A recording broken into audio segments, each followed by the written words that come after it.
My daughter seized my lake house and gave it to her husband's family, saying it was theirs now, and I wasn't allowed to go there. I just smiled and nodded, hiding my rage. But when they arrived to move in, I had a surprise ready they would never forget. They were shocked by what they saw. The betrayal turned into revenge, where justice struck from an unexpected direction, changing everything forever. Before we continue, please subscribe to the channel and let us know where you're listening from in the comments. I slammed the car door shut and grabbed my weekend bag, already picturing the quiet hours waiting for me by the lake. 3 days of peace at my lake house, exactly what I needed after another exhausting week managing my properties in the city. The 2-hour drive from the city had been worth it just to see the crystal clear water of the lake again, but something was wrong. 2 figures in white bathrobes were standing on my private deck, steaming coffee mugs in their hands. My daughter Valerie was leaning against the railing, her dark hair catching the afternoon sun. Behind her, a man I recognized as her husband, Adam, shifted uncomfortably when he saw me. "What the hell?" I muttered, the bag slipping from my suddenly numb fingers. Valerie straightened up, her face hardening with an expression I'd never seen before. Not even during her worst teenage years had she looked at me with such cold disdain. "Dad, you can't stay here," she yelled, her voice sharp enough to cut glass. "Adam and I are planning a romantic weekend." I blinked, sure I'd misheard. This was my lake house. The deed had my name on it, bought with money I'd earned building half the city's business district. Isabel and I had picked out every tile, every fixture, every piece of furniture. "But Valerie, this is my house," I started, my voice trailing off as the absurdity of having to state this obvious fact hit me. "I don't care," she set her mug down with a sharp clink. "We got here first and we're not leaving." Adam muttered something I couldn't understand, but Valerie ignored him with a wave of her hand. Her bathrobe gapped slightly, and she adjusted it with an angry tug. "Honey, I drove 2 hours," I said, taking a tentative step toward the front door. "I just wanted the weekend. Get out of here and don't bother us." Valerie's voice rose to a shout. "Besides, you're just in the way." The words hit me like a physical blow. In the way? This was my property, my refuge, the place where Isabel and I had planned to grow old together, where I came to feel close to her memory. I stood there, my bag at my feet, staring at my only daughter as she glared at me from the deck of my own home.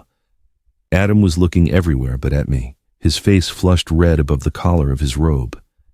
At 28, Valerie was kicking me off my own property like I was some unwanted stranger.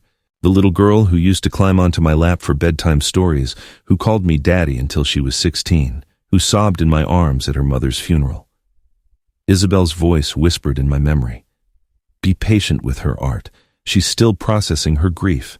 Give her time." 3 years. I had given her 3 years of patience, of understanding, of bending over backward to accommodate her moods and demands. And this was what I got. "It's fine," I heard myself say. The word tasted like ash. "It's fine, I'll go." I bent to pick up my bag, my knees cracking with emotion. 62 years old, and my own daughter was treating me like dirt on her shoes. "Good," Valerie snapped. "Next time, call first. Next time, call first, to use my own property." I walked back to my car on shaky legs, each step feeling like a retreat from a battlefield I didn't even know I was supposed to be fighting on. Behind me, I heard Valerie's voice, softer now, talking to Adam about their plans for dinner. The engine started with a smooth purr. German engineering, reliable as always. Unlike family, apparently. I backed out of the driveway, my hands gripping the steering wheel so hard my knuckles turned white. In my rearview mirror, I caught a glimpse of Valerie and Adam, settling back into their chairs on the deck, already dismissing my existence. My daughter raised her coffee mug in what might have been a toast, or maybe a final goodbye. The road back to the city stretched out ahead, empty and long. I'd drive home defeated, with my tail between my legs, just like Isabel always worried I would. Just like I always did. Monday night found me in my study, nursing a lukewarm coffee and the leftovers of a lonely dinner. It had been 3 long days since Friday's humiliation at the lake house. On Saturday, I jumped every time the phone rang, hoping Valerie would call with some explanation.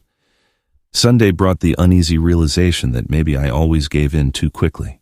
The sharp ring of the phone cut through my thoughts. "Dad?" Valerie's voice had none of the warmth I'd been desperately hoping for. Cold, all business. "Listen carefully. Adam and I have decided. The lake house now belongs to his parents. My coffee mug froze halfway to my lips. What? Valerie, what are you talking about? Carl and Margaret, it's their house now. Her words dropped like stones in still water. You are forbidden from going there ever again. The leather armchair creaked as I leaned forward. Valerie, have you lost your mind? You can't just take my property.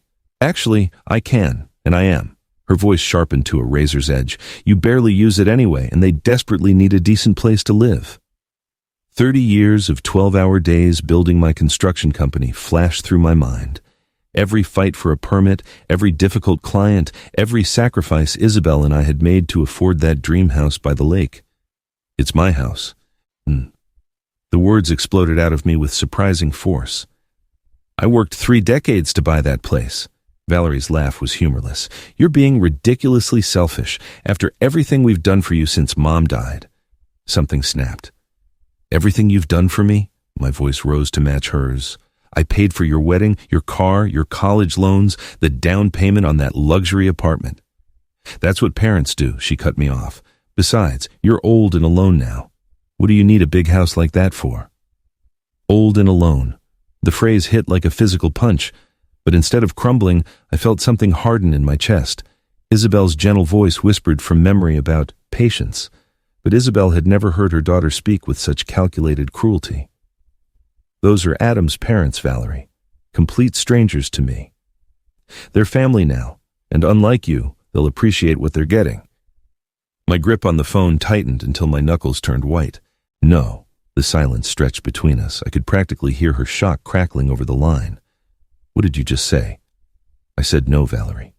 The answer is no. You can't tell me no. That house is wasted on you anyway. Her composure finally cracked, revealing something ugly underneath. Adam's parents have been struggling financially, and you're just hoarding a property you barely even visit. The irony burned. I'd been visiting more frequently since Isabel's death, seeking comfort in the place we had been happiest. Valerie knew that perfectly well. They can find their own housing solutions, I said, surprised at the steel in my own voice. I can't believe how selfish you've become. Valerie's voice climbed toward hysteria. Mom would be ashamed of you. That crossed every line. Isabel would never have supported this theft, this manipulation of a grieving husband's love for his only child. Your mother would be horrified by what you've become, I said quietly. Valerie's intake of breath was audible. How dare you? I hung up. For the first time in 3 years, I had hung up on my daughter. The phone sat silently in my lap as my heart hammered against my ribs. Outside, the city's late-night traffic hummed its familiar rhythm, but inside my study, everything had changed. The phone rang again immediately. Valerie's name flashed on the screen. I turned it off. Sleep was impossible that night. I sat in my leather armchair until well past midnight, replaying every word of Valerie's outrageous demand. The silence in my study felt different now, not peaceful, but charged with possibility. By morning, something fundamental had shifted inside me. Tuesday brought clarity with the dawn. I made coffee, pulled up my laptop, and began researching property law with the same methodical precision that had built my construction empire. State statutes, transfer requirements, deed technicalities, information I'd learned decades ago but never imagined I'd need against my own daughter. The phone buzzed with texts all day. Valerie, of course. Dad, we need to talk about yesterday. Then, don't be stubborn about this. Finally, Adam's parents are coming to see the lake house this weekend. I deleted each message without replying. Wednesday morning, I drove to my lawyer's office downtown. Mark Chen had handled my business transactions for 15 years, a sharp mind wrapped in diplomatic courtesy. His corner office overlooked the harbor, with floor-to-ceiling windows framing sailboats dancing on the bay. Arthur. Mark stood from behind his mahogany desk, extending a firm handshake. Good to see you. What can I help you with? I settled into the familiar client chair, the leather still creaking in the exact same spot. I need to discuss property protection strategies. Mark raised an eyebrow, but remained professionally neutral. Commercial or residential? Residential, the lake house. I paused, choosing my words carefully. Someone is attempting to claim ownership rights they don't possess. A family member? The question hit like a diagnosis I wasn't ready to hear. Yes, Mark nodded slowly, his expression turning more serious. That complicates things. Family disputes over property can get messy, fast. What are my options? Several. Mark pulled out a legal pad, his pen already moving. First, we ensure your ownership documentation is ironclad. Second, we can establish additional protective measures, trusts, LLC structures, whatever makes sense for your situation. How fast? Depends on the complexity. Basic document review, a few days. More sophisticated protection, 2 to 3 weeks. I thought of Valerie's text. Adam's parents are coming this weekend. I may not have that much time. Mark set his pen down, studying my face with the intensity that made him great at reading clients and juries alike. Arthur, is someone trying to force you out of your own property? The question hung between us like an indictment. When I nodded, Mark's professional demeanor hardened into something more personal. Then we start immediately. I'll need copies of all deeds, transfer documents, anything related to the property's ownership history. I can have everything for you by tomorrow morning. Good. Mark made another note. And Arthur, document everything. Conversations, threats, attempts at coercion. Contemporaneous records matter in these situations. Threats, coercion. Those were the legal terms for what my daughter had tried to do to me. The elevator descended toward the parking garage, each floor marking my distance from the life I'd known just days ago. On the lobby level, my reflection caught in the polished doors, a man who looked older than his 62 years, but with something new in his eyes: determination. My phone rang as I reached my car. Valerie again. This time, I answered. Finally. Her voice carried the sharp edge of someone used to getting her way. We need to sort out this childish nonsense. The only nonsense, I said calmly, is your belief that you can steal my property. Steal? How dare you use that word with me? What would you call taking someone's house without permission? Valerie's pause lasted longer than usual. When she spoke again, her tone had shifted to something more calculated. Dad, Adam's parents really are struggling financially. Margaret lost her job last month, and Carl's pension barely covers their rent. A manipulation technique I recognized from her teenage years, appealed to sympathy when demands failed. That's unfortunate, but it doesn't entitle them to my lake house. You could be generous, show some family spirit. Like the family spirit you showed me on Friday at the house? Another pause. That was, we were just surprised to see you there. On my own property? You should have called first. The circular logic was dizzying. Valerie, I am not giving my lake house to anyone. That is final. Fine, her voice snapped like a whip, but Adam's parents are still coming to see it this Saturday. They've already made the travel arrangements. The line went dead. I stood by my car, the phone still pressed to my ear, listening to the dial tone. Above me, the city's afternoon sky stretched out in an endless blue. The same sky that had watched me build everything I owned through decades of honest work. Saturday was 4 days away. The dial tone continued its mechanical hum. As I sat frozen in my leather armchair, phone still pressed to my ear, Valerie's words echoed in the sudden silence. Adam's parents are still coming to see it this Saturday. To see it as if my lake house were already theirs. Slowly, I lowered the phone and placed it on the end table, next to my forgotten cup of coffee. The liquid had gone cold hours ago, a thin film forming on its dark surface. Outside, the city's night traffic provided its familiar soundtrack. But inside my study, everything felt different. How long had this been going on? When, exactly, had I stopped being Valerie's father and become her personal bank account? The memories flooded back with painful clarity. Valerie's wedding, 2 years ago. She'd called saying she needed help with expenses, but I'd written a check for $15,000 without even asking for a budget breakdown.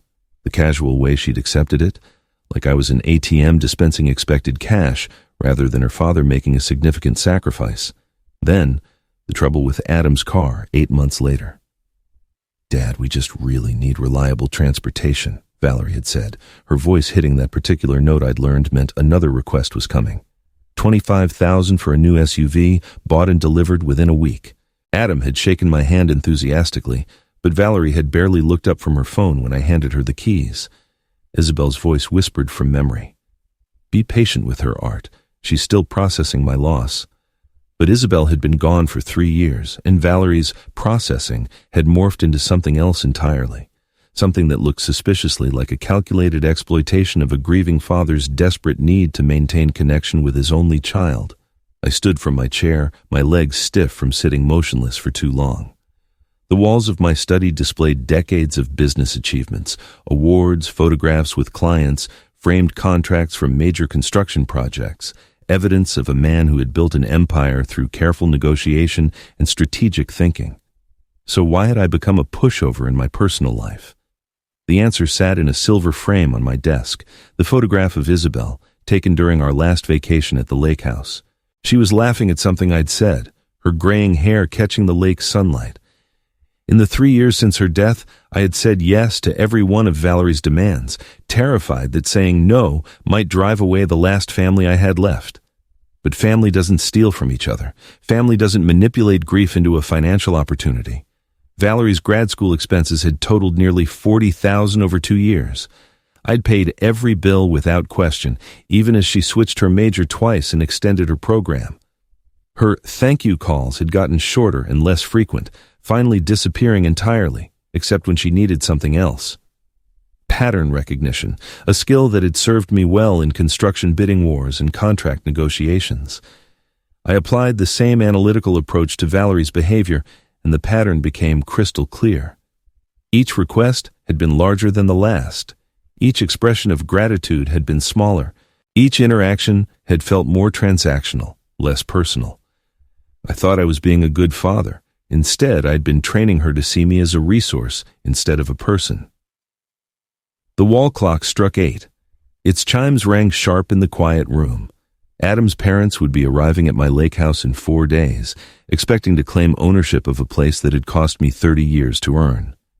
They were probably bringing tape measures and furniture catalogs, already planning how to rearrange my life's work for their comfort. Isabel's advice about patience had been right when Valerie was genuinely grieving. But grief doesn't last for 3 years. Grief doesn't plot to steal property from the person who has provided endless financial support. Grief doesn't hang up on a parent after demanding they turn over their home to strangers. This wasn't grief anymore. This was greed. I picked up Isabel's photograph, studying her familiar smile. She had loved Valerie deeply, but she had also been the one to enforce discipline in our home.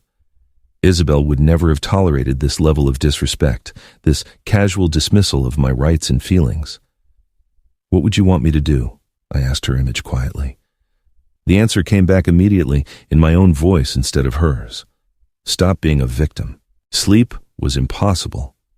I'd gone through my usual bedtime routine, shower, teeth, the Sunday paper's sports section, but when my head hit the pillow at 11, my mind refused to shut down. Instead of sheep, I found myself counting days. Monday, April 28th, Tuesday, the 29th, Wednesday, Thursday, Friday, Saturday, Sunday, May 4th, 6 days. At midnight, I gave up any pretense of rest. Lying on my back, hands laced behind my head, I stared at the ceiling and let my mind work the problem just like I used to work construction contracts. Break down the components, identify the critical path, calculate resources and timeline. Valerie had made a crucial tactical error. She had given me an exact deadline. In 30 years of project management, I'd learned that the client who reveals their timeline first usually loses the negotiation. Sunday, May 4th. It meant she was working backward from some fixed constraint, probably Adam's parents' moving schedule or their lease expiring. The digital clock read 12:47 a.m. when the framework of the solution began to form. This wasn't about emotion anymore. This was about strategy. And strategy was something I understood.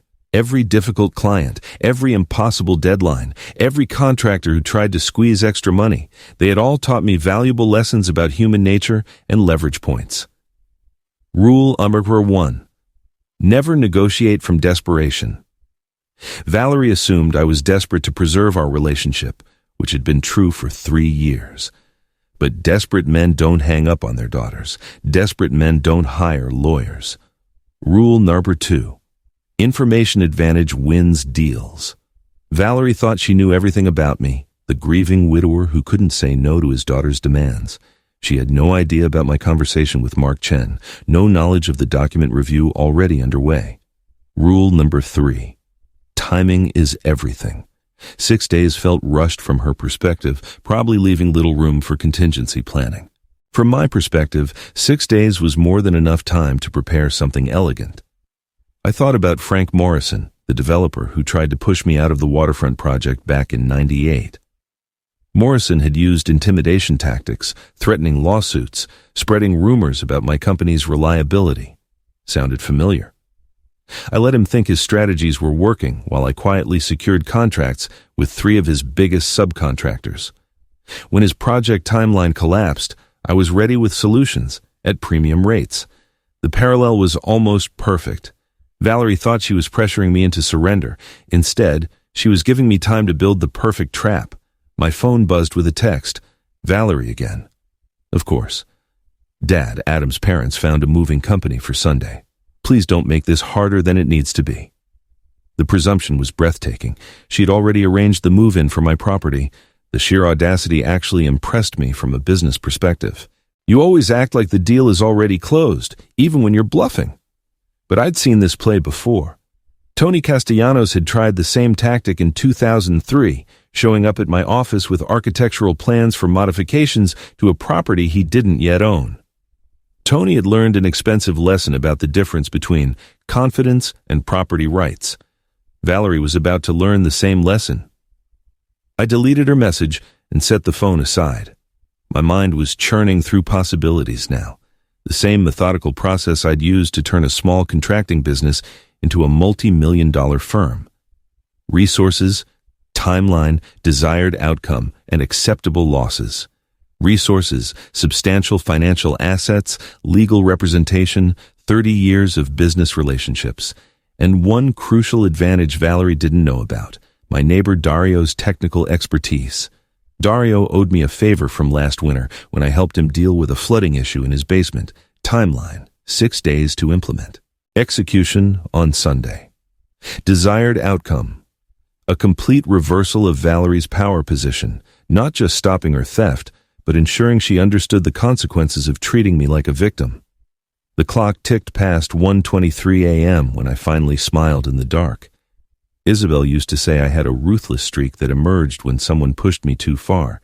She'd seen it with competitors who'd tried to undercut my bids with questionable tactics, with suppliers who'd tried to renege on contract terms.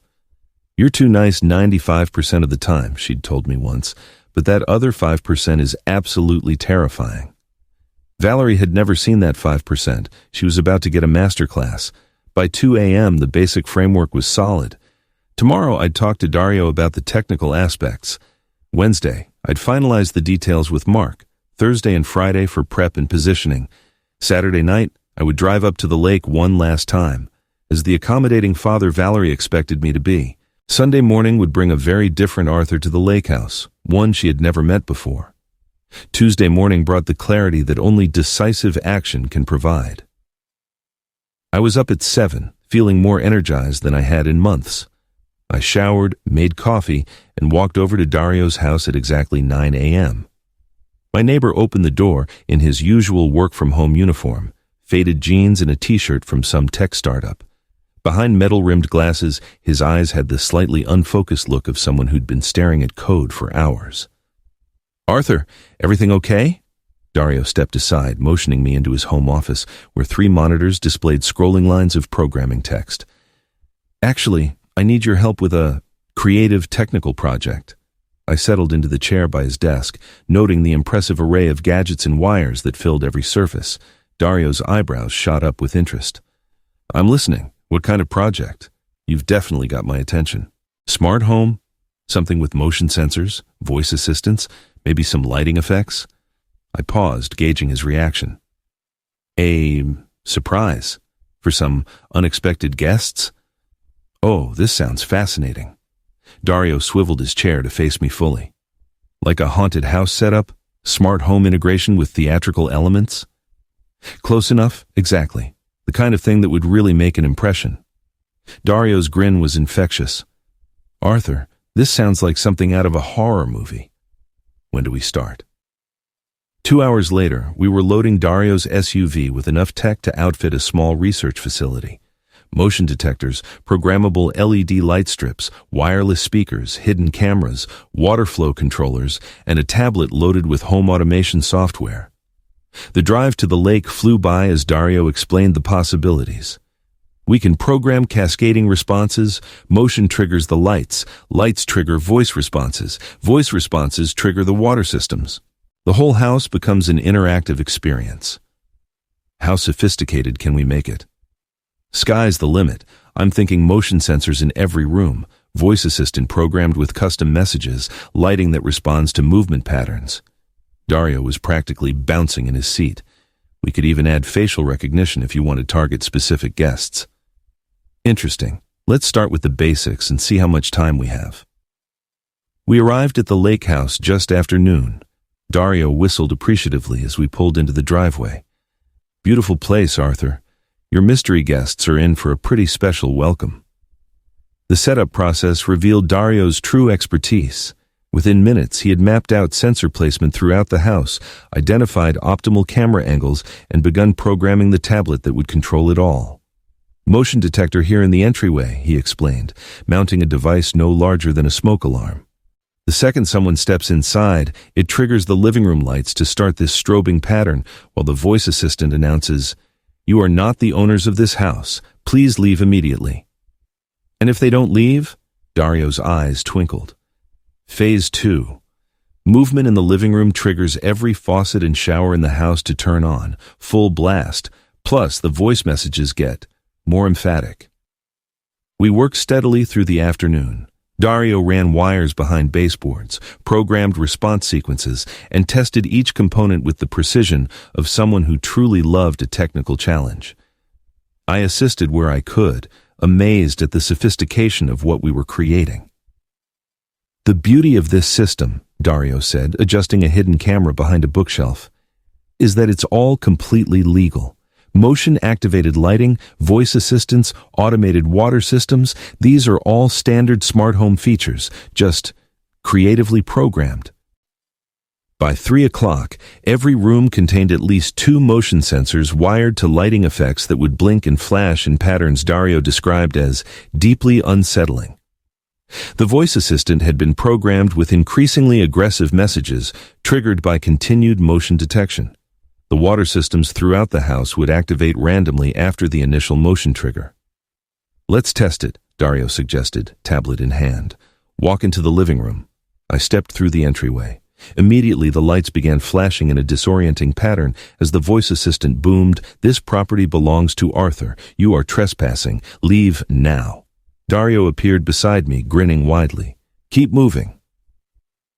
After 30 seconds of continued movement, all the lights in the house began to flash as the voice changed. "Warning, security system activated. The authorities have been notified. Vacate immediately." Tut! The sound of rushing water echoed from the kitchen and bathrooms as the faucets turned on automatically. "Brilliant," I said, genuinely impressed. "Absolutely brilliant." Dario shut down the test sequence, looking enormously pleased with himself. "The system is on battery backup, so they can't just flip the main breaker. And it's all controlled remotely through your phone. You can monitor the cameras, adjust settings, and even trigger manual overrides." As we packed up our tools, Dario's curiosity finally got the better of him. "So, when exactly are these mystery guests arriving?" "Sunday morning. And they're really not expecting this?" I thought of Valerie's text arranging the moving truck for my property. "Let's just say they're planning to make themselves very comfortable in my home." Dario's laugh echoed through the empty house. "Well, they are definitely going to get a warm welcome." Wednesday morning brought Dario to my door at 8:30 a.m., his arms full of equipment I hadn't seen the day before. His eyes gleamed with the fervor of someone who'd spent the night devising upgrades to an already impressive system. "I had some ideas," he announced, holding up a compact projector and a set of speakers. "What if they try to cut the main power?" "Good question. One I was pondering during my own restless night. What do you suggest?" "Industrial-grade battery backups, hidden in the basement. Enough juice to run everything for a week." Dario's grin was infectious. Plus, I brought projectors for wall effects, dancing shadows, moving figures. This is going to be legendary. The drive to the lake went by quickly as Dario described his enhancements. Motion-activated projections of ghostly silhouettes, sound systems that would whisper from hidden speakers throughout the house, backup power supplies that would make the lake house virtually impossible to shut down. Your mystery guests, Dario said as we pulled into the lake house driveway, are going to think they've walked into a haunted house movie. Perfect. We worked with a focused intensity all morning. Dario installed projectors in the main rooms, programming them to cast moving shadows across the walls and ceilings. The effect, even in broad daylight, was genuinely unsettling. Dark figures that seemed to walk just behind the furniture, shapes that flickered just beyond peripheral vision. The beauty of this setup, Dario explained as he calibrated a wall-mounted unit, is the psychological impact. The human brain tries to find patterns in random stimuli. These projections will make them see things that aren't really there. Meanwhile, I focused on the audio enhancement. Dario had brought pro-grade speakers, barely larger than smoke detectors, which he placed in every room. The sound library he'd assembled was impressively disturbing. Footsteps in empty hallways, whispered voices, creaking floorboards, wind that seemed to blow through closed windows. The system will layer these sounds randomly, Dario noted, adjusting audio levels. Sometimes just one effect, sometimes multiple sounds overlapping to keep them guessing what's real. By noon, we had transformed the peaceful lake house into something out of a psychological thriller. The backup battery system, cleverly concealed beneath the main electrical panel, would ensure uninterrupted operation regardless of attempts to disable the power source. How about a warning sign? I suggested as we paused for lunch, something to set the right tone when they arrive. Dario's eyes lit up. Brilliant. How about welcome to the house of the future? Enter at your own risk. Makes it sound like some kind of tech demo. We spent an hour crafting the perfect professional-looking sign mounted prominently on the front door. To the casual observer, it would suggest an elaborate smart home display. To our unwanted visitors, it would provide fair warning of what lay inside. The afternoon was dedicated to thorough testing and final calibration. Dario walked through each room while I monitored the control tablet, watching as motion sensors triggered cascading responses across all systems simultaneously. Motion detected in the entryway, Dario called out. Lights activating, projection system engaging, audio sequence starting. The house erupted in controlled chaos. Strobing lights pulsed in disorienting patterns as ghostly shadows danced across the walls. The voice assistant announced its stern warning about trespassing, while eerie whispers seemed to emanate from empty corners. Water began to pour from faucets and showers throughout the house. How long will this sequence run? I asked, genuinely impressed by the coordination. Continuously as long as motion is detected, with 30-second resets if they try to hide or stay still. Dario beamed with professional pride. The system assumes anyone who stays inside is either authorized or stubborn. It adjusts accordingly. We ran final tests on every room, ensuring seamless integration between all components. The projectors synced perfectly with the sound effects. The motion sensors covered every possible path through the house. The backup power systems remained invisible, yet accessible for maintenance. As evening approached, Dario made final adjustments to the smartphone interface, which would allow me to monitor everything remotely. Live camera feeds, system status updates, manual override controls, a complete command and control operation from anywhere with an internet connection. This is, honestly, the most sophisticated smart home project I've ever worked on, Dario said, packing his tools with an obvious reluctance to leave his masterpiece. Your guests are in for the shock of their lives. Standing in the doorway, I surveyed our work one last time. The lake house looked exactly as it always had, peaceful, inviting, serene. But beneath that familiar surface, a technological web lay in wait, ready to respond to unwanted visitors with a relentless, inescapable intensity. Thank you, Dario. This is absolutely perfect. Dario's laugh echoed through the empty house as we locked up and headed to our cars. I almost feel sorry for whoever shows up here on Sunday. Almost. Sunday, May 4th, the day Valerie had chosen for her final victory. I was positioned in my study by 2 p.m. 3 monitors glowed with the live camera feeds from the lake house. The peaceful afternoon on the lake looked deceptively serene through the high-definition lenses Dario had installed throughout my property. Birds flitted between the pine trees. Sunlight glittered on the lake's surface. No hint of the technological web that waited beneath the lake house's innocent facade. My phone lay beside the keyboard, its screen displaying the smart home app that controlled every system Dario and I had so carefully integrated. Motion sensors, armed, audio systems, ready, lighting arrays, programmed, water controls, activated, projection systems, loaded with their haunting choreography. Everything had worked perfectly during our final walkthrough on Wednesday. Now came the real performance. At 2:28 p.m., a dark blue SUV appeared on the access road camera exactly as Valerie had promised. My daughter's punctuality had always been one of her most reliable traits, useful in school, devastating in manipulation, and perfect for revenge planning. "Right on time," I muttered, adjusting the monitor angle for optimal viewing. The vehicle pulled into my driveway with casual confidence, as if the occupants owned every pebble of the path. Valerie got out first from the passenger side, her dark hair catching the afternoon light as she stretched and surveyed what she clearly believed was now her family's property. Adam emerged from behind the wheel, already moving to help his parents with their luggage. Carl and Margaret looked exactly as I'd imagined them. Retirement age, slightly worn, but moving with the eager anticipation of people who had just been handed an unexpected gift. Margaret clutched a large purse and what looked like house slippers, ready to make herself comfortable in someone else's home. They gathered at the back of the SUV, unloading suitcases and boxes with the efficiency of a permanent relocation. Not a weekend visit, not a temporary arrangement, a full takeover of my lake house, executed with the casual confidence of people who believed their victim was too weak to fight back. Valerie gestured toward the main entrance, talking animatedly to her in-laws. Even through the camera, her body language radiated triumph and authority. Adam nodded, occasionally glancing up at the lake house windows, as if mentally cataloging which rooms his parents might prefer.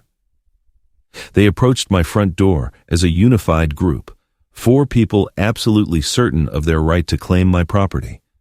Margaret walked slightly ahead of the others, her posture suggesting someone prepared to take charge of the household arrangements immediately. Then they reached the warning sign. The professionally mounted sign Dario had crafted was prominently displayed beside the entryway. "Welcome to the house of the future. Enter at your own risk." The lettering was clear, the message unmistakable, the warning legally sufficient. Margaret stopped first, her face darkening as she read the sign. Her voice carried clearly through the microphone Dario had placed near the entrance. "What is this nonsense? Who put this ridiculous thing up?" Carl joined her, squinting at the sign with obvious irritation. "Probably some kid's prank. Just ignore it, Marge." Valerie's laugh was sharp and dismissive. "Oh, that's just Dad being weird. He probably thought it was funny or something. Don't worry about it at all." Adam shrugged, already reaching for the doorknob. "The old man's always been a bit eccentric, right? Let's just get inside." But Margaret wasn't finished. Her face flushed with indignation as she grabbed the sign's bracket and ripped it from the wall with surprising force. The professional installation Dario had spent an hour perfecting came apart in seconds, the sign clattering to the ground. "There!" Margaret declared, kicking the fallen sign aside. "I'm not letting some silly warning ruin our first day in our new home." Valerie clapped. "Perfect. You're absolutely right, Margaret. This is your house now." Across my monitors, I watched them step over the destroyed warning sign and approach my front door. 4 people who had just demonstrated a complete lack of respect for my property, my message, and my right to set boundaries in my own home. Fair warning given. Fair warning contemptuously rejected. Adam inserted the key that Valerie had obviously provided him, probably copied from the spare I'd entrusted her with years ago. The lock turned smoothly, the door swung open, and my daughter led Adam's parents across the threshold of my lake house like a conquering general claiming territory. "Make yourselves completely comfortable," Valerie announced, her voice echoing through the entryway. "This place is all yours now." Margaret's shriek of delight was audible through the speaker system. "Oh, it's even more beautiful inside, Valerie. I can't believe how easy this was. Some people are just natural pushovers." The motion sensors registered their presence immediately. Red indicators lit up on my monitoring system. 4 targets inside the house, systems armed and responsive. All technological elements ready for activation. I leaned back in my leather armchair, my finger hovering over the smartphone screen that would begin their education in respecting other people's property. "Not yet," I murmured. "Let's let them get comfortable first." 10 o'clock arrived with clockwork precision via the bedroom camera feed. I watched as Valerie and Adam settled in for the night in what they believed was their master bedroom. The guest room monitors showed Carl and Margaret already unconscious, exhausted from their day of claiming my property. The perfect time for their technological awakening. My finger hovered over the master activation control Dario had programmed into my smartphone. One tap would unleash every system we had so carefully integrated throughout the lake house. Motion sensors, armed, audio sequences, loaded, projection systems, ready, water controls, primed. Time for my daughter to understand the difference between a victim and a strategist. I pressed execute. The transformation was instant and magnificent.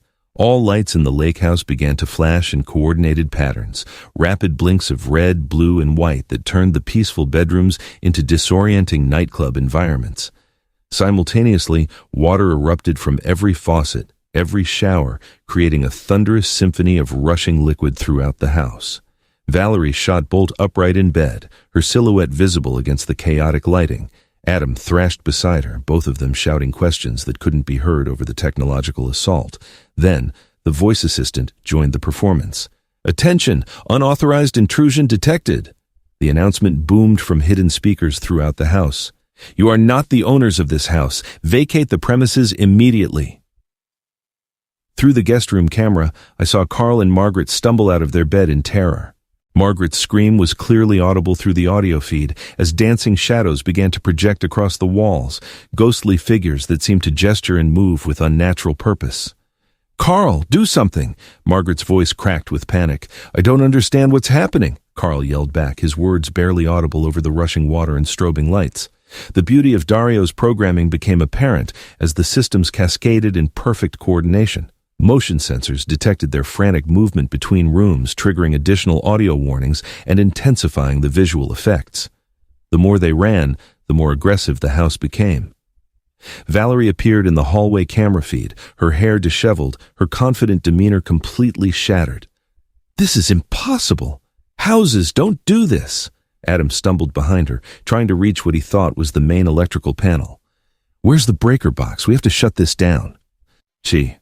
But Dario's backup systems were working perfectly. Even if they found the electrical panel, the battery systems would keep the performance running for days.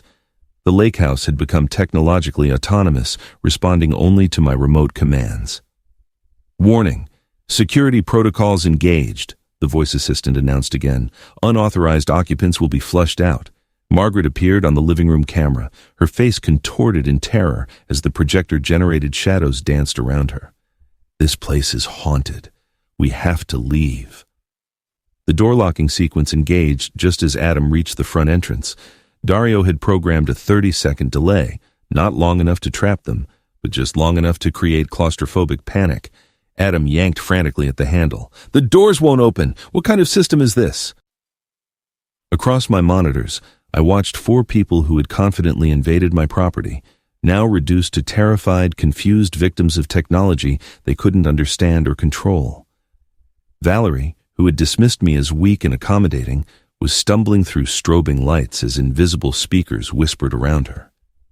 Adam, who had planned to solve his parents' problems with my lake house, couldn't even solve the mystery of a smart lock. The projection systems hit their programmed peak, filling every wall with moving figures that seemed to watch and follow their panicked movements. Combined with the surround sound effects, footsteps, creaks, wind that seemed to blow through closed windows, the lake house had become a technological haunted house. Carl collapsed into a chair, his face pale under the flashing lights. "We have to get out of here now. I'm trying!" Adam screamed back, still battling the door controls. Exactly 6 hours after the activation began, the automated sequence reached its climax. Every system operated simultaneously. Lights, water, sound, projections, and voice warnings, creating a sensory overload designed to overwhelm any rational thought process. Valerie stood in the center of the living room, spinning in circles as shadows danced around her and water rushed from unseen sources. The confident woman who had ordered me off my own property now looked like a lost child in a technological nightmare. The light of dawn began to filter through the windows, just as the door locks finally disengaged. Adam ripped the entrance open, and all four of them stumbled outside in complete psychological defeat. My phone began to ring just as they reached their SUV. Valerie's name flashed on the screen. The phone rang at precisely 7:30 a.m., shattering the peaceful morning silence of my study. Valerie's name glowed on the screen, and I allowed myself a small smile before answering with carefully measured concern. "Valerie? Good morning, honey. How was your night at the lake house?" Her response tore through the morning calm like breaking glass. "What did you do, you sick, twisted old man?" Her voice was crackling with hysteria and exhaustion. "Margaret and Carl are traumatized. They can barely speak." I adjusted my tone to convey gentle confusion. "Valerie, what are you talking about? What happened up there?" "Don't you dare play innocent with me!" Every word shook with rage. The house went completely insane. Lights flashing everywhere, water pouring from every faucet, voices yelling at us to leave. Fascinating.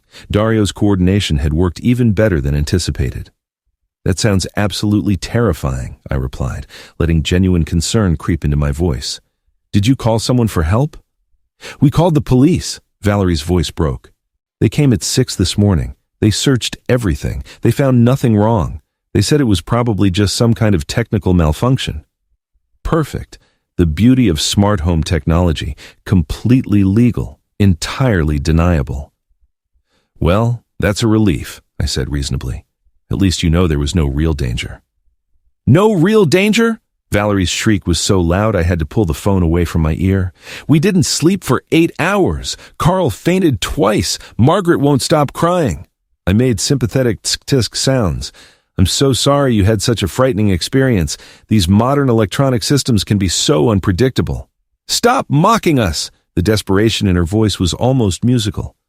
"This was not a random malfunction, and we both know it." "Valerie, I'm genuinely concerned about you. You sound extremely stressed." I paused, then added with perfectly calibrated innocence, Maybe the house just doesn't like strangers staying there." The silence stretched for 10 seconds. When Valerie spoke again, her voice had dropped to a dangerous whisper. "I know it was you. Somehow, some way, you orchestrated this entire nightmare." I laughed softly. "Valerie, I was here in the city all night. How could I possibly control the lake house systems from 200 miles away? What am I, some kind of tech genius now?" Actually, Dario was the tech genius, but I saw no reason to enlighten her on my collaborative advantages. "Honey, I can barely operate my TV remote. You know that." Valerie's breathing grew ragged as she struggled with the impossibility of proving her suspicions. "The police said everything looked normal when they arrived." "There you have it. Must have been a power surge or something."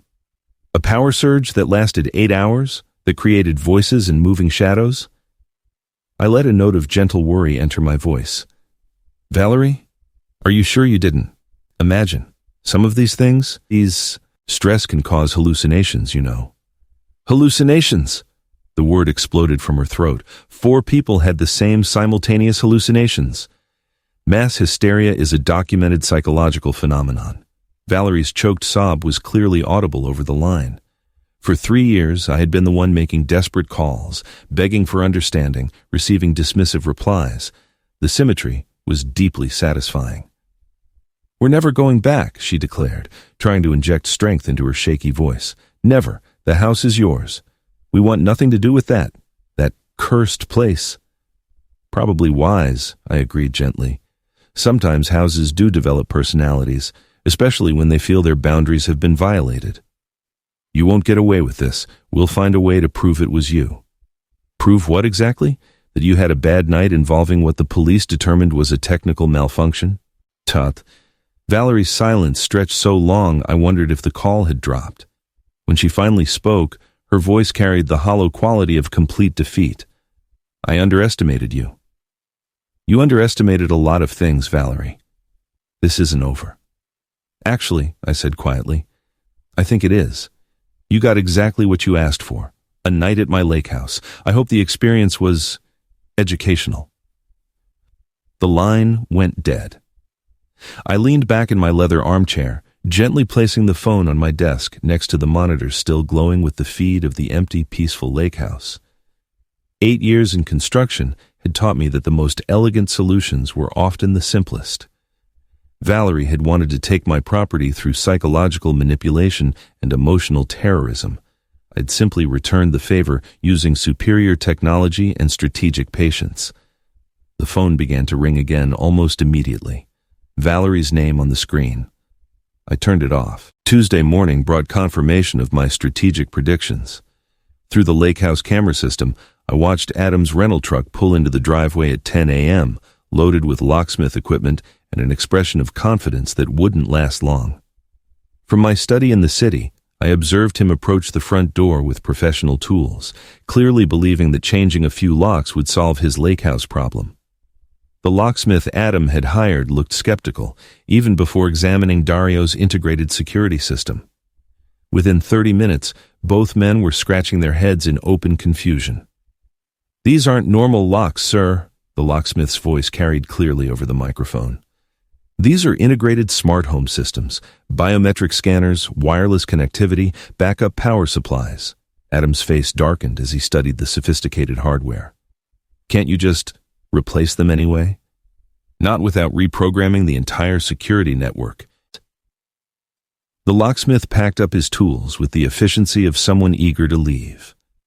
"That is way outside my pay grade. You'd need a tech specialist who understands high-end home automation systems." And Dario was the only such specialist within 200 miles who had intimate knowledge of this particular installation. I made a mental note to thank him again for his thorough work. Adam was left alone on my lake house doorstep after the locksmith drove away, his shoulders slumped with the weight of technical defeat. Through the camera, I watched him kick uselessly at the doorframe before returning to his truck for the long drive back to the city. The rest of my Tuesday was spent in pleasant anticipation. Valerie would receive Adam's report of failure around 4 p.m. By evening, desperation would drive them to my doorstep for a final confrontation. 30 years of managing construction projects had taught me to recognize when opponents realized they were outmaneuvered. 8 o'clock brought the sound of car doors slamming in my driveway. Through the window, I watched Valerie and Adam approach my front door with the aggressive posture of people who had exhausted rational options. Valerie's first knock shook the doorframe. "Open up! We need to talk!" I opened the door calmly, noting Valerie's flushed face and Adam's clenched fists. "Good evening. How was your day?" "Cut the innocent act." Valerie pushed past me into my foyer. "Adam couldn't change the locks because you've turned the lake house into some kind of high-tech fortress." "Smart home security is becoming quite popular," I observed mildly. "Very effective against unauthorized access." Adam stepped forward, trying to use his height to intimidate. "Either you stop this ridiculous game and give us the house, or you can forget you have a daughter." "Is that supposed to be a threat or a promise?" Valerie's eyes burned with fury. "We'll find a way to prove your guilt in court. We'll sue you for harassment, for emotional distress, for everything." "Based on what evidence? A police report that found no illegal activity." "You know what you did." Valerie's voice cracked with frustration. "You somehow orchestrated that whole nightmare, and we'll prove it." I leaned against my doorframe, completely relaxed. "Prove you experienced what the police determined was a technical malfunction? Good luck with that." Adam tried a different approach. "Look, Arthur, be reasonable. You're old and alone. What do you really need a big house like that for?" The exact same words Valerie had used during our phone confrontation. They really had no original material. Interesting perspective from people who tried to steal my property without permission. Valerie's control finally snapped completely. "Fine. You want to play rough? You will never see any grandchildren. When I have kids, they will never even know their grandfather existed. You will die alone and forgotten. Just like Mom." The cruelty of invoking Isabel's memory should have wounded me.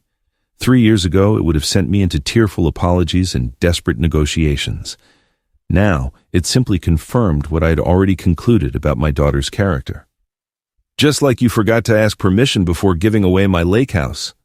This isn't over. Valerie's voice rose to a shriek. We will destroy you. We'll ruin your reputation. We'll turn everyone against you. By the time we're done, you'll wish you had just given us the house.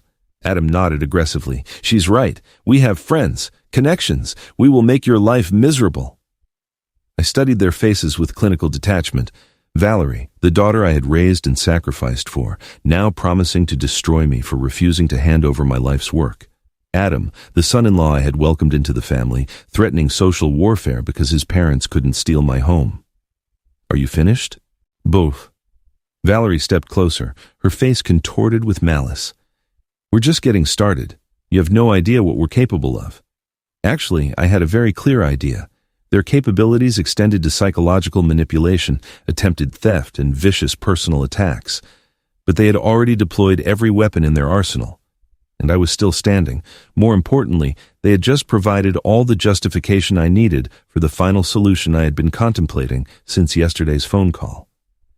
Well, I said quietly, I guess we'll see who's more capable. Something in my tone made Adam take a step back. Valerie faltered, perhaps recognizing that her threats had accomplished something she hadn't intended. We're leaving, she announced, trying to regain control of the situation. But this conversation isn't over. Actually, I replied, watching them retreat toward their car. I believe it is. Batia. I closed the door and returned to my study, where Isabel's photograph waited on my desk. Tomorrow I would make a few calls. First to Mark Chen, then to a few other professional contacts. Valerie thought she understood warfare. She was about to learn the difference between tactics and strategy. Wednesday morning brought the moment I had been orchestrating since Valerie's first call. At 10 a.m. I sat in my lawyer Brian's conference room, watching my daughter and her accomplices walk through the door with the aggressive confidence of people who believed they held the winning cards. Brian, my personal attorney for 15 years, had prepared everything per my instructions from Tuesday night. The legal documents were spread across the polished table like evidence at a trial, which, in many ways, this was. Valerie took the chair directly opposite me, her jaw set with determination. All right, Dad, we're here to settle this lake house situation once and for all. Adam positioned himself beside her, arms crossed in what he likely thought was an intimidating pose.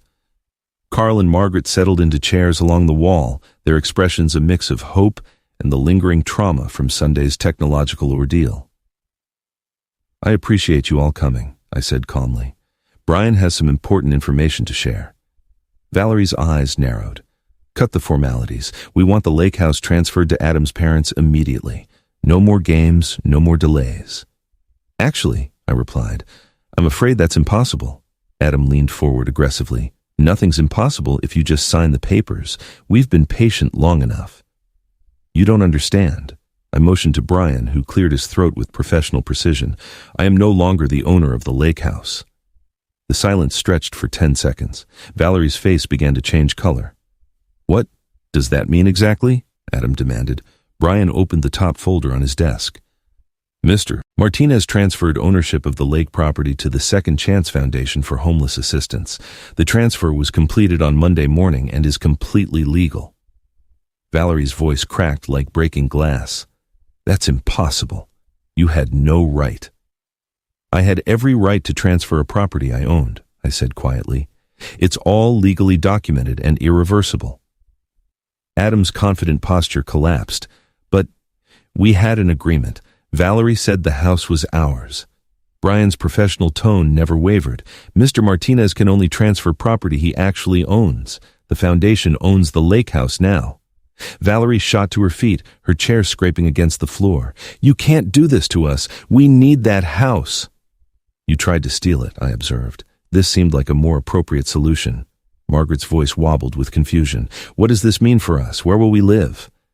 You'll have to make arrangements, I said, just as you expected me to do when you tried to evict me from my own property. Valerie's hands were shaking as she gripped the edge of the table.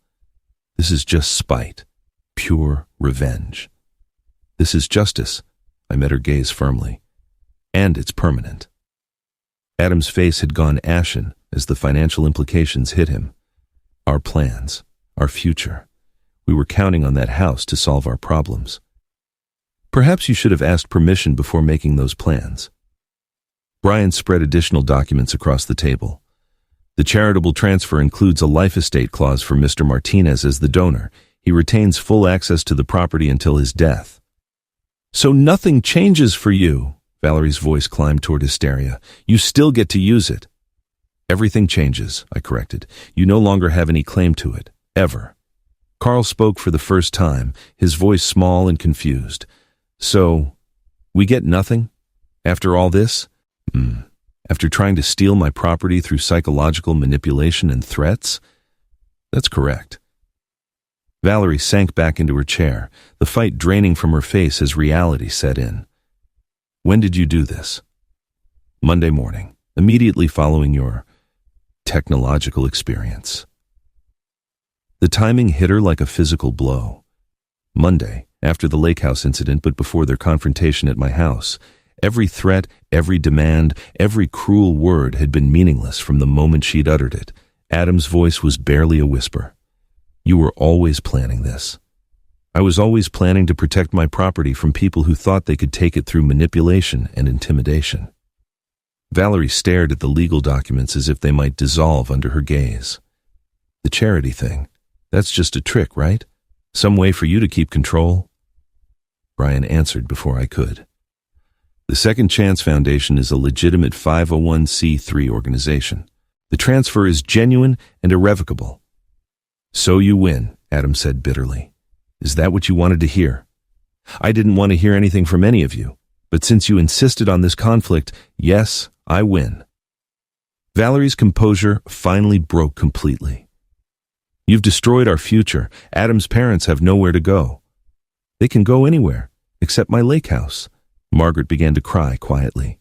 Carl patted her shoulder with the helpless gestures of a man who never understood how they'd arrived at this moment. Valerie rose on shaky legs, her confident aggression replaced by hollow defeat. Let's go. There's nothing more to discuss. As they filed toward the door, I offered one last observation. Valerie turned, her face a mask of exhaustion and rage. The next time you try to manipulate someone, remember, business experience beats emotional terrorism, every time. The door clicked shut behind them. Brian and I sat in comfortable silence, surrounded by the legal documents that had just ended a war I never wanted to fight. Masterfully planned, Arthur, Brian said finally. 30 years of construction contracts taught me to always have an exit strategy. I gathered my copies of the documents and walked to the door. Time to drive to the lake and enjoy my house in complete peace.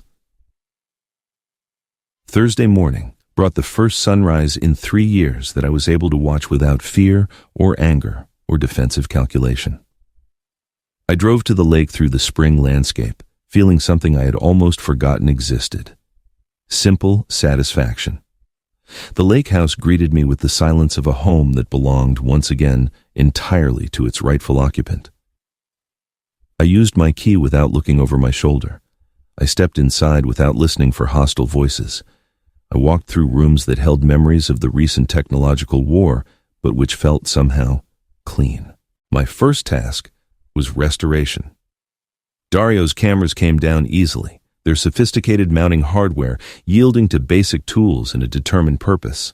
Motion sensors, voice assistants, projection systems, every component of our elaborate revenge theater was carefully packed into boxes for return to my helpful neighbor. Within 2 hours, the lake house was back to its natural state. No flashing lights, no hidden microphones, no technological defenses monitoring unseen approaches. Just a house by a lake, owned by a charitable foundation, occupied by a man who no longer needed to protect himself from his own family. I made coffee using the same machine that had witnessed Sunday's chaos. Then, I took my mug out to the deck where Isabel and I had shared countless peaceful mornings. The lake spread out before me, its surface reflecting the late morning sun in patterns that seemed to dance with possibility instead of menace. For the first time since my wife's death, I sat completely still. The transformation felt almost mystical in its completeness. 3 years ago, I'd been a shattered widower who mistook love for surrender, kindness for weakness, family loyalty for an acceptance of abuse. The man who had built a construction empire from nothing had somehow forgotten how to protect his own boundaries. Isabel's voice whispered through memory, but clearer now, without the filter of grief and manipulation. "Be patient with Valerie," she had said. "She's processing her loss." But Isabel had never intended for patience to become permanent victimhood. She had never suggested that love required accepting theft, manipulation, and psychological terrorism. The woman who had married a determined businessman would not have wanted him to become a doormat, not even for their daughter. "Kindness without self-respect isn't kindness," I said aloud to the empty deck. "It's just weakness dressed up as virtue." The mountain peaks surrounding the lake seemed to nod in agreement. Nature itself demonstrated boundaries. The water stayed within its banks. The mountains held their foundations. The seasons changed on their own schedule, regardless of human demands. Valerie had spent 3 years testing my boundaries, discovering that they could be moved, dissolved, ignored completely. Every successful manipulation had taught her that love meant capitulation, that family ties guaranteed unlimited access to everything I owned or earned. I had taught her that lesson through my own behavior. Every check I'd written, every demand I'd agreed to, every time I'd chosen temporary peace over long-term respect. The technological revenge had been satisfying, but ultimately, it was unnecessary. The real victory was simpler and permanent, learning to say no. Learning that protecting myself wasn't cruelty, it was health. Learning that some relationships cannot survive the introduction of genuine boundaries. My phone had remained silent for 24 hours. No frantic calls from Valerie, no threats from Adam, no desperate attempts to find loopholes in the charitable transfer. They had finally understood what I had discovered in Brian's office. The war was over, and they had lost completely. But more important than their defeat was my recovery. The grieving widower who had mistaken exploitation for love was gone. In his place sat a man who remembered his own value, who understood that genuine kindness required strength, not weakness. Isabel would have been proud, not of the revenge perhaps, but of the self-respect, of the man who had rediscovered that protecting himself was an act of love, love for her memory, love for his own dignity, and love for the possibility that relationships built on mutual respect might still exist somewhere in his future. The afternoon sun warmed my face as I finished my coffee and considered the strange mathematics of family. Valerie had calculated that emotional manipulation plus financial pressure would equal permanent access to my assets. She never considered that trauma plus time plus strategic thinking could equal a father who finally learned how to protect himself. The timeless calm of the lake reflected a truth I was finally ready to accept. Some battles don't end in reconciliation, but in the understanding that peace requires distance. Some love is expressed through boundaries instead of surrender. For the first time in 3 years, I felt like myself again. If you enjoyed this story, please like this video, subscribe to the channel, and share your thoughts on this story in the comments. To hear the next story, click the box on the left. Thanks for watching.